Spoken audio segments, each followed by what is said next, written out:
all the yellow and seeing the supportive families, seeing the husbands and the boyfriends and the partners and the children and the mothers just means everything to me. I think we can all understand, everyone here that has endo can understand how lonely it can be and how hard it is. Last year I attended my first EndoMarch in Long Island, and I chose to go alone because I most of the time feel alone.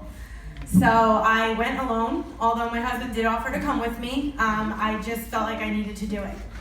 And the support that I felt in that room, I got up and shared my story there as just an audience, as a guest, as an audience member, and I saw Dr. Najat there, and Nicole here is our New York chapter president. Come on over. So it was actually her March last year, her first one. And the amount of support that I felt in that room and just the energy of feeling understood for the first time ever was incredible. And I left there that day and called my husband and called my cousin and called my family, everyone that's here today. It means everything to have so many people here with me today. And I said, I need to do this. And I'm getting on board, and I need to do this and raise awareness. And for the last year, I have worked my butt off to try and pull this off. I live in Pennsylvania. I'm a Long Island native, but I live in Pennsylvania. And I am just so thankful to everyone here that has helped make this day happen, Nicole especially. So I just want to thank you all. We do have some patient speakers that are going to share their stories because that's why we're here, right? It's really important to kind of hear everybody's story and understand that we are all in this together. And I did have a whole big long speech, but we are kind of short on time, so I'm not going to get into all that. Just my brief story. I have been dealing with this since I was 12 years old. I've had 12 surgeries. I've lost 6 organs at this point. I was told that I could not have children. However, I have 2 boys in the back. And my adorable stepdaughter back there as well, so I have a bonus child.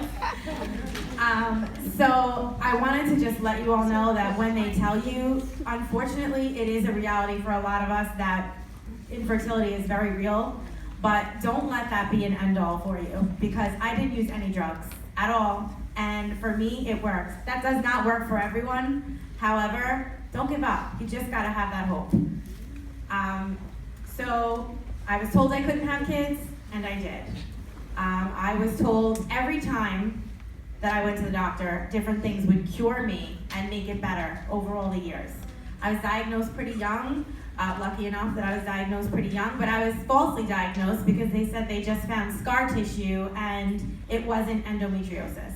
However, why I would have scar tissue without ever having surgeries or anything at 19 years old didn't really make any sense. So I continued to push on until I was taken seriously. I was told that I couldn't have kids, I did. I was told pregnancy would cure it, it didn't. With my second pregnancy, it was very rough. I was on bed rest, I kept going into labor to find out that I had adenomyosis, I didn't know, and it was like rejecting the pregnancy for most of the time. I was lucky enough that, thank goodness, I had my little boy back there. But after that, they said, you're gonna be good, it's fine. And then they said, okay, now we're gonna take your uterus out. And I was 29 years old. And I did it because, hey, I had kids and they told me that I couldn't. So I felt lucky and said, great, this is gonna work. I don't have to be in pain anymore. I'll do whatever you say, take it. They said, oh, guess what? You're not gonna go through any hormone change, you'll be fine. Wrong. I went through like almost a complete menopause at 28 years old. I went a little crazy. I gained 40 pounds in 4 months. I was completely miserable and depressed and was still in pain every day. And fast forward to now, I mean, at this point, I've had pretty much everything taken out in one surgery at a time. I'm happy to say today I'm not in so much pain. I am doing pretty well after my last surgery in June, but I think it's really important that you find doctors that take you seriously, because that is the biggest struggle that we all go through. You need someone to listen to you, and don't stop until you find someone that does. If your doctor's not listening, get a new doctor. because it is the number one thing that we need in order to get diagnosed, in order to get the correct treatment, and to feel good. So I just wanted to let you all know that, and I also wanted to say one more thing. I have a little poem that I wrote. As I said about us being lonely and how hard it is that we feel pretty much alone in all this, I think one of the things that starts to happen to us as women that are living with endometriosis is we start to feel like we're not enough. We go through phases, whether it's every day, whether it's, during flare-ups, we go through different phases where we just don't feel like we're good enough anymore because we cannot be our best selves. If we're doubled over in pain, if we're laying in bed, if we're just not our best selves, we feel that way. And I just want to let you all know that you are enough. And getting up every morning is enough. Just doing anything that you can is enough. And don't let anyone tell you otherwise.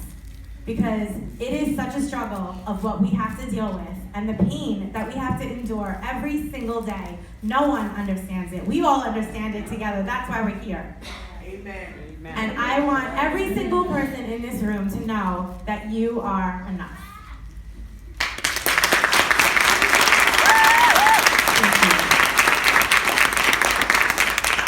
So my last little thing here. The room is spinning, the stabs on my side, my stomach in knots, can't eat if I tried. My legs feeling weak, insides are burning. I cannot stand up, the room won't stop turning. Here come the pain meds, making me groggy, but the pain hasn't changed, my mind just feels foggy. The doctor comes in, what could it be? Praying for answers, what's wrong with me? Hours of waiting, no relief in sight. Negative tests, that can't be right. How can I feel like I'm slowly dying? Huddled in agony, screaming and crying. I feel like my insides are being clawed out. Why won't they listen? Why do they doubt? All I can focus on is the intense pain. No one believes me. I'm going insane. Am I going crazy? Is it all in my mind? The doctor keeps saying, all tests are fine.